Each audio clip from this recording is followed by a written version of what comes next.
Absolute Emperor. I got a hankering for a Napoleonic wargame battle, but I'd like to do something a little more than just Bumville 6. To that end, I'm going to ask Neil Thomas and a D30 what scenario they think I should play. I roll the dice, I get a 25, and scenario number 25 is... Now, there may be a little bit of finagling necessary to cram this scenario into this rule set, or alternatively, get this rule set crammed into this scenario. We'll figure it out. Infiltration. The blue force has penetrated the red lines. It aims to plunder the red army's supply network before the latter can attack. The red army has 6 units. The blue has 4. The red army deploys 1 unit right here facing south on this little hill. No blue units are deployed at the start of the game. Turn 1, all 4 units of the blue army arrive on the southern edge of the table within 12 inches of the southwest corner. So there's 4 units. Now, we're talking about units. We're going to get to that in a second. Then on turn 3, the red army gets 2 units, and then another 3 on turn 6. So they're feeding reinforcements in. The blue player must exit 2 units from the table. Failure to do so constitutes a red victory. Blue units may only exit the table via the road on the northern table edge. Well, let's find out what units we have available.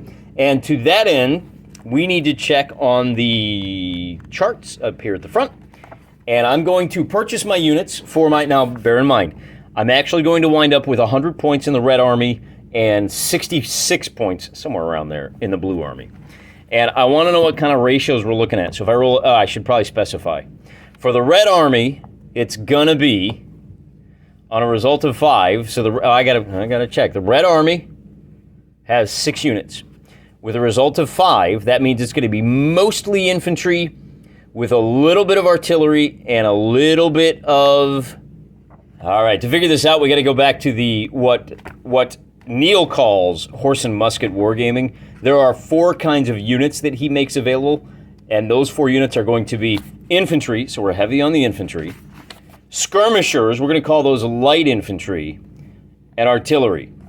In other words, our red army is going to be heavy on the infantry. They have no cavalry, but they do have cannons. On the other hand, our blue army, based on our die roll, they are going to be heavy on the infantry. They're going to have 3 infantry, 1 artillery, and... Wait, was that it? No, it was a 6. It's 3 infantry and 1 cavalry. So these guys with 66, we're going to be able to spend about 20 points on cavalry, the rest on infantry. Let me go drop those units. We'll be right back. Man, do we have an interesting one for you today. I've already completed turn number 1. It's a very easy turn.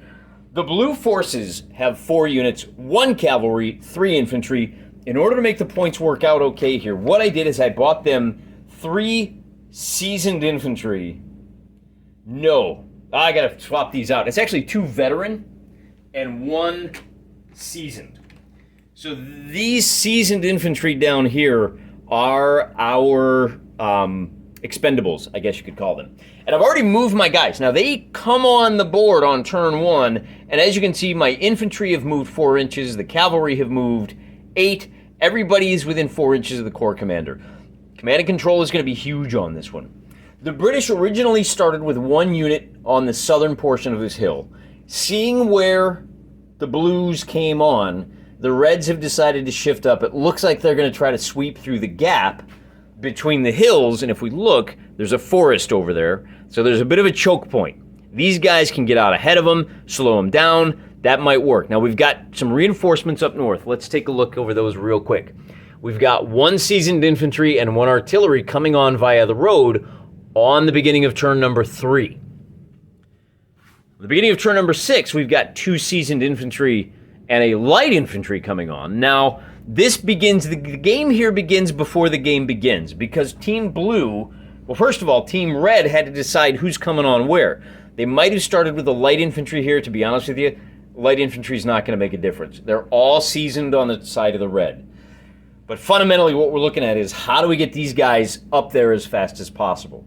They could have swept around here. They could have sent 1 unit to tie them up, but given the rate of movement for our 2mm figures, you're only moving 4 inches That means they're going to have to hustle to get through there as fast as possible. The strategy, looking at it from a Absolute Emperor point of view, essentially what we're doing is we're just attacking that roadway up there, and if we can successfully attack that road, then blue will come out the victor. They've got to have 2 guys exit. One of the things I did, if we look at the actual point value, it winds up being a total of 105 points for blue. That's 80 points of troops with an elan of 5 for the leader. And then for the red, we've got an elan of 4 for the leader. It's a total of 104 points worth of troops. So the ratios don't quite work out as well as I'd hoped, but I think it's going to be okay anyway. One other thing, normally in Absolute Emperor, a corps commander can only command as many units as he has elan. The red guys have 2 extra units, which is going to complicate command and control for them.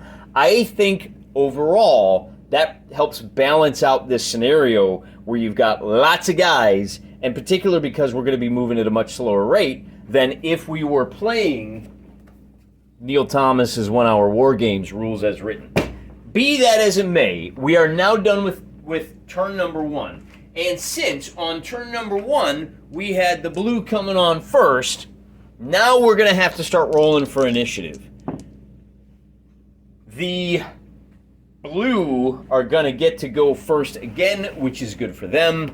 And they're going to do the same thing where they go ahead and race forward 4 inches. But we'll pivot these guys a little bit more to cut down as much as possible.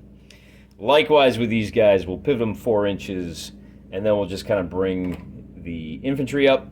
They can move 4 inches to there, and our cavalry can race out ahead a total of 8 inches. So we're going to have them swing as wide as possible here. And who knows, they're fast enough they may be able to cut these guys off. At that point, I think we go ahead and change formation for these guys. Team Red is going to turn and do this. Now, here's one question I have for you guys. That's the end of turn 2. Nobody is within shooting distance. So the question becomes, what happens with those guys that are coming on in turn number 3 up here just off the road? I think what we'll do is, as long as they are out of command, we're going to give them a -1 to their die rolls for everything, which effectively means that the infantry are going to be acting as conscripts. They're going to be activating, actually, they start as seasoned, which is a 4-up. We are now on to, and this is our turn counter. I'll try to keep that where we can see it. Turn number 3, we got to roll for initiative. And remember, we've got reinforcements coming on. The blue get to go first again. And the smart play here, we're going to bring our commander up to here. That's 4 inches. And let's do some more moving. I have completed all of the movement for turn number 3. As you can see, the French, having won the initiative, have opted to put their seasoned infantry unit in line and wheel around to serve as a blocking force. The 2 veteran units and the cavalry stayed in column and are racing through the gap as fast as possible. To respond, the British, still on the heights, have shifted into line and have wheeled around, so they're covering this area. Bear in mind, they only have an interaction zone of 2 inches. So it's very possible that these guys are going to be able to get through without coming, they're going to have to come down off the hill. However, because it is turn 3, the British Army is able to bring on, and these guys are actually limbered up. This cannon came on limbered, moved 6 inches, cannot fire this turn. I am giving units a 1-inch road bonus if they're in column and their entire move is along the road. That is what this unit has opted to do. Here on turn number 3, we are now done, and we have to move on to turn number 4. And for the first time in this game, the British have the initiative. Let me do my movement, and we'll be right back. It occurred to me while I was moving these guys up and the kind of thinking move, counter move, how would red want to move, how would blue want to move.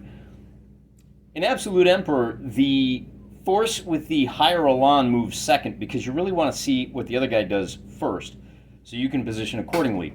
That means that you really want to lose this roll-off. Let's do this moving forward. If you win the initiative, you can choose to move first or force the other guy to move first. Everything is simultaneous otherwise for the combat, so it shouldn't make a difference. Fundamentally, the thing that's important for this turn is the only other thing we have to deal with. Well, let me walk you through it. The British infantry on the road have come streaking down the road. The artillery limbered up, so they are free to fire this turn. And then there's a little bit of repositioning on the hill. But as you can see, that interaction zone of 2 inches means that all they're doing is kind of channeling the French way out there. And the only shooting we have is going to be from this artillery, who is beyond canister range, but they are able to shoot at this veteran infantry. Because they're artillery, we're going to roll 2d6, and they are going to score 1 success on that 5-up. First blood goes to the British. 1 wound to that veteran infantry. That takes us to turn number 5, and we'll have to roll for initiative. Winner chooses. The French opt to... Hey, British, you go first. So the British wheel around here, and I think it's time to move into column and bring this unit into, we're going to shift them 90 degrees like so, and we're going to bring them into the command radius of the commander over here. And we'll see if they can slow down the French. Now the French, for their part, have an interesting option here. These guys, we'll start with, we're going to start with these guys, because they're going to be able to launch an attack if they play their cards right. We'll bring them up like that, and then we're going to bring our commander just around here, and that's going to determine where we put these guys. Now, if we change formation for these guys, we can... It's going to go a little bit slower. Actually, well, they're going to be able to move right up to here if they stay. How far is that? That's only moving 3 inches. Why don't we go ahead and put them in flank march? Like so. And as long as they're out of this straight line, they will be safe from cannon fire. That means we got a question. What are we going to do with these infantry units over here? And I think we still want to maintain, so we can stay out of these guys' interaction range and bring them up 4 inches. Remember, we only got to bring 2 units off that table edge. All right, I got to move him up just to get this guy up to here. And of course, he is likely going to take another round from the cannon, but I think it's probably our best bet. Now, with that said, we're still outside of interaction range with these guys. So we still don't have any shooting for anyone, but we do have... Oh, if we turn these guys just so, they may... What's the charge range on these when you're in flank march? It's only 4 inches, so they still can't charge that artillery. What that means is that artillery is going to get to take a second shot at this veteran infantry, and he's going to score another success. We'll bring them up to 2 wounds, and then that's the end. So on turn number 6, the Red Army is going to get buku and reinforcements. We'll see if this positioning fight has made a difference. On a tie score, we will give the option to the guy with a higher elan. That's going to be the French. The Blue Army is going to say, hey, Red, why don't you go first? Red, seeing that these guys are vulnerable, is going to pivot around like so, maintaining their position on the hill because half of the forces are on the hill.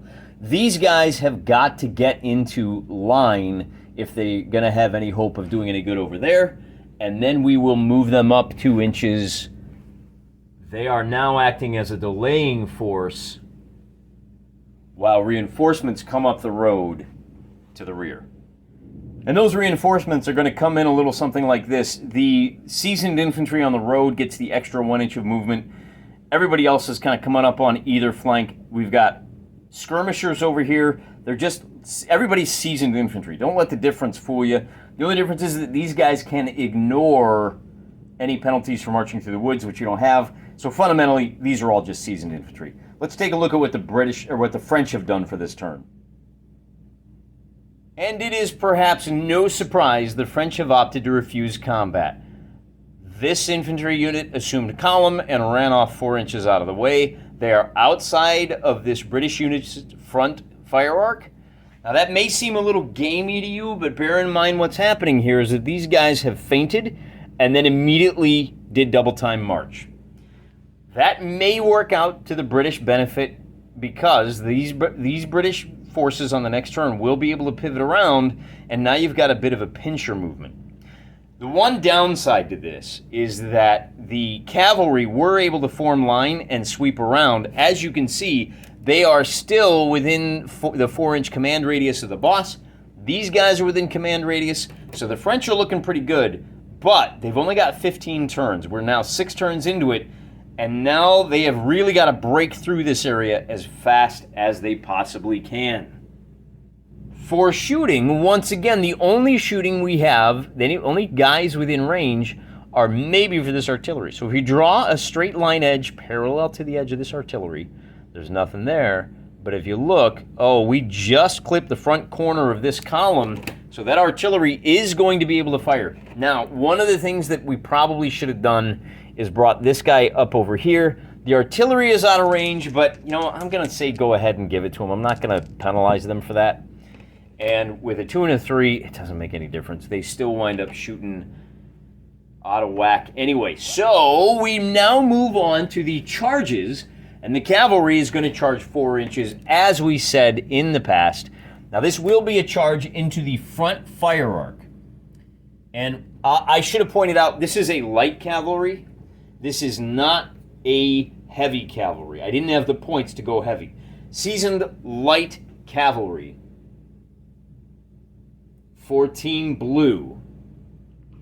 This combat is going to be ugly. Remember that the artillery only rolls 1d6. Doesn't matter that they're light cavalry, they are still going to roll a total of 7d6. That's 4d6 because they are in line, plus 1d6 for the charge, plus 2d6 because it's cavalry versus artillery. And if the artillery takes a single hit, which of course they do, but not without delivering one to the cavalry in return.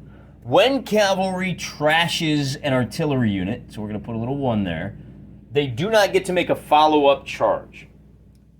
That may seem kind of bloody and pointless, but just wait, because turn 7 is going to be interesting. I think that's it for turn number... Yeah, that's it for this turn. I'm going to clean things up. Well, first of all, let's go ahead and roll for our initiative. And this time around, the British ask the French, why don't you move first? The French seasoned infantry continues to act as a screening force. They are in column march here, which makes them extremely vulnerable to these troops. But Red is running out of options now. These guys are in trouble because they are all alone, faced with the prospect of it. It'd be great if they could get over here and tie these guys up. But the fact that only 2 of these blue units need to get across the board, this scenario might not work with this rule set. Be that as it may, let's go ahead and wheel these guys around. I guess if we go column, they can move 3 inches. Let's do that. Let's put these guys in column so we can get them up to there, and they have to stop within 2 inches, don't they? So that extra inch doesn't do them any good. Let's go ahead, and they are going to be firing into the rear of this troop. They're not going to get any counterattack. But the real difficulty here is that, I'm going to bring this leader over here. We don't have any way to slow these French columns down. Even if we pivot to 4 inches away to like something like this, and then wait, now we got to stop within 2 inches of those guys. The British have a problem. Now, they can always form emergency square, which pins them in place, But if we shift our camera down here, look at this. Here on turn number 7, this 5-inch movement is just not enough to bring the reinforcements to bear. In fact, we can bring these guys up, right on the tail, and they'll get up a little quicker. This light infantry is only going to be, at 5 inches. This is a 24-inch board. It's still going to take them 5 turns. I think the big mistake was not bringing this infantry down off the hill immediately. Trying to stay on the hill for that advantage, just let the French slip by. The game's not over yet. Let's see what happens now that we move on to the shooting phase, shall we? This here is the easy call. You're firing, there's no counterfire, you're hitting on 4, 5, 6s, 4 dice, you get 2 hits. The effect of those 2 hits is going to halt that unit.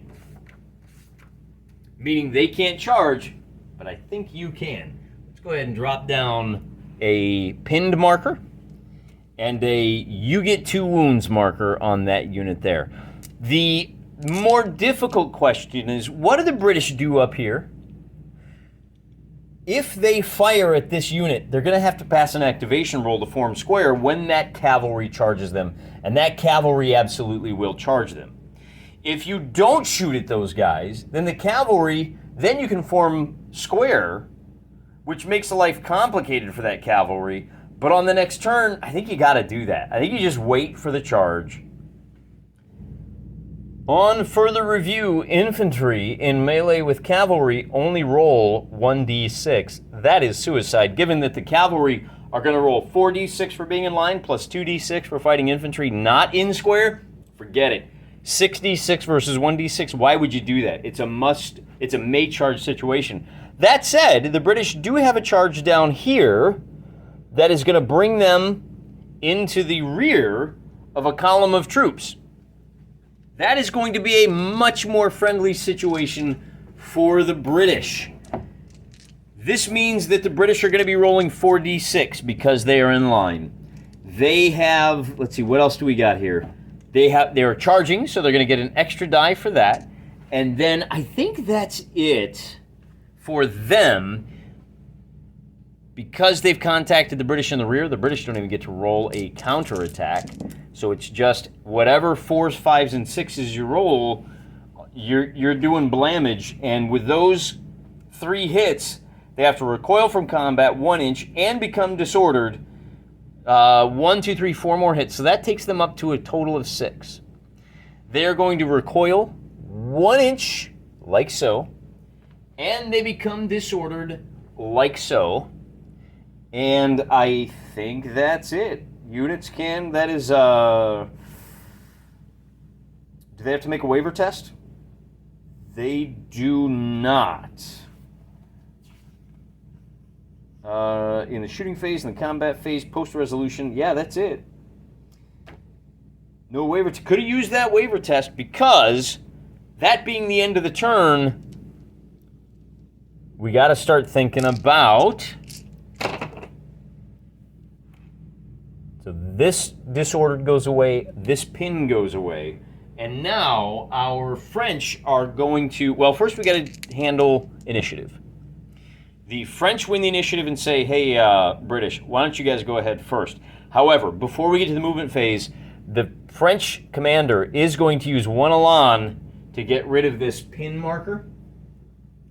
And I think now is probably a good time to drop down our elan for the commander. Has got an elan of 4, and that puts him tied with an elan of 4 for the British commander. And the British have to move first. Now they are already within range of these guys, so they can't move any closer.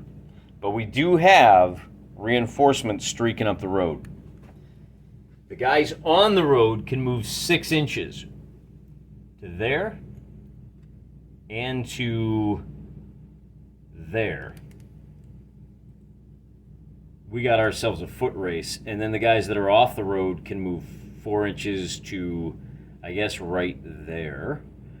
We'll bring up the commander. He needs to stay within 4 inches of these guys, so we'll sneak him over just a little bit, These guys are going to be out of command radius. So what we may want to do, yeah, you know what we're going to do? We're going to take advantage of this. We're going to bring these guys into column, and we're going to march them 4 inches to here. And what that does is it frees up our commander to shift over to here, such that he's now got these guys in command. And I think moving forward, that's really the smart play for our British. Bear in mind, these guys have 6 damage, so we can shift them around like this. The French are going to bring this now conscript level army to here, and they're as good as dead. We maybe wanted to leave these guys over here. Oh, I don't know about that. We got to leave these guys there. The French are going to leave that unit there. Let's see, 4 inches, so we can bring our commander up just about to there. And I think that's going to give us plenty of room. The French infantry have slipped around this way. They are getting close. 4 inches on the next turn will bring them there. And on the following turn, they'll be able to slip off. But first, we have to deal with turn number 9. See turn number 9? Here's our reinforcements. Here's our light infantry racing up. And we have... Movement is done. Now we got to do some shooting. The line infantry down here finally gets to get some vengeance on these guys. This is a shot that they cannot return fire on.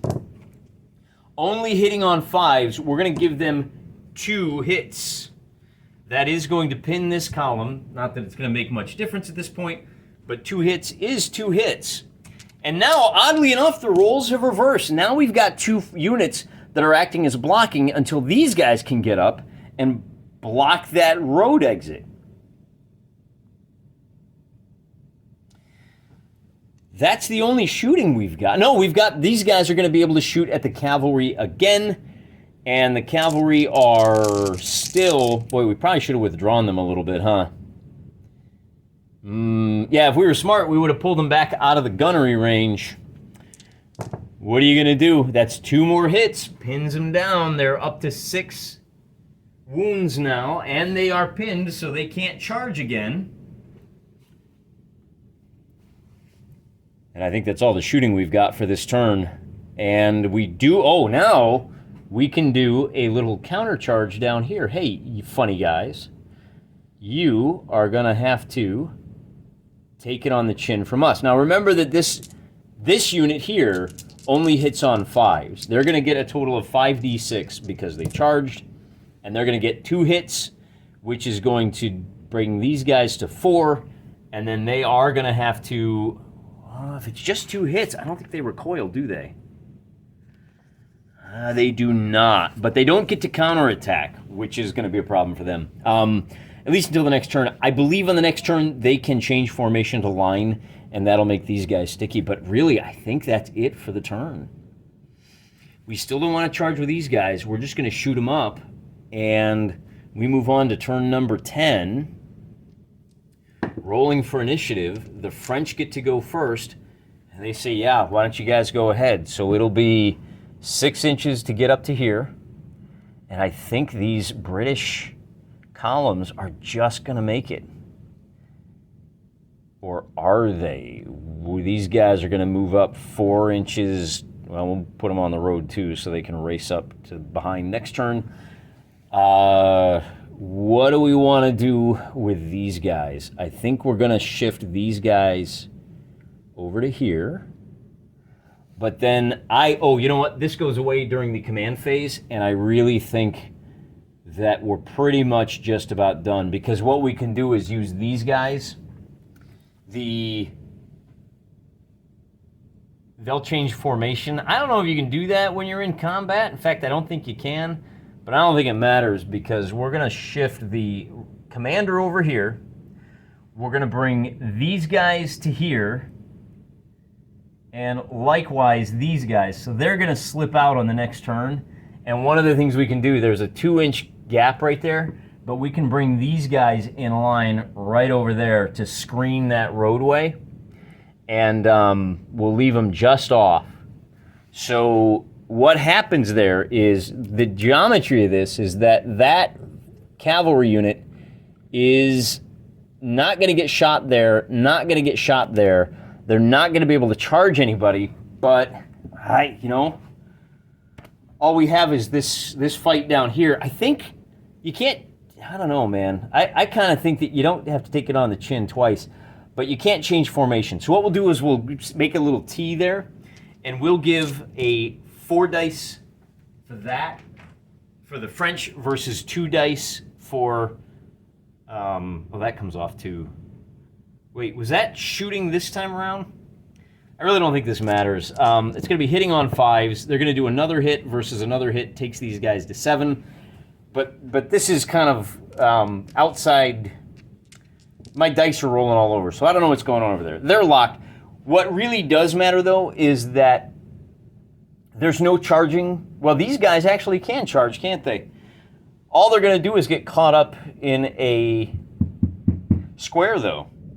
So here we are on turn number 11, and the French seasoned infantry has created enough of a diversion. The light cavalry has created enough of a screen that it all comes down to this. If this unit can form attack column and get over here first, then the British can slow these guys down. We'll still need to keep fighting. If the French win this roll, then they'll be able to move off the board before the British can stop them. And wouldn't you know it, with a score of 3-1, the French are able to get these, actually, they'll get all 3 units off the board. A badly battered light cavalry is going to be able to slip around to here, and it just, to keep it honest, they're maybe a little bit shy, but, we're going to give it to them. We're right down to the end. And that was a very interesting battle. Not so much because of the action and the death toll, but because it was absolutely a battle of positioning. And the British, as we said earlier, really made a big mistake in that they did not come down off this hill. If this unit had been a little bit more aggressive and gotten out into the plains to throw some lead into the air and just slow down those columns for a turn or two, I really think it would have gone wildly different. So there's a valuable lesson in strategery for you. Even when you are on the defense, sometimes it makes sense to be very aggressive. And sometimes the best defense really is a solid offense. Slow down that column. Give your linebacker, your fullbacks time to get into the action. It's the only way to win. And an even better lesson is that pick up a copy of 1 Hour War Games, because it is going to add a whole new dimension to otherwise stolid and solid, to be honest, right? But there's no allowance for this kind of fun scenario in Absolute Emperor. You got to do your own work on creating the scenarios, and most people, and I'll tell you, when it comes to people, I'm definitely one of them, they want somebody else to do the work. Well, Neil did it for you. Don't be afraid. Combine those rules. You'll have a great time, and you will be experiencing a little bit more that joy of wargaming. I'm praying for you.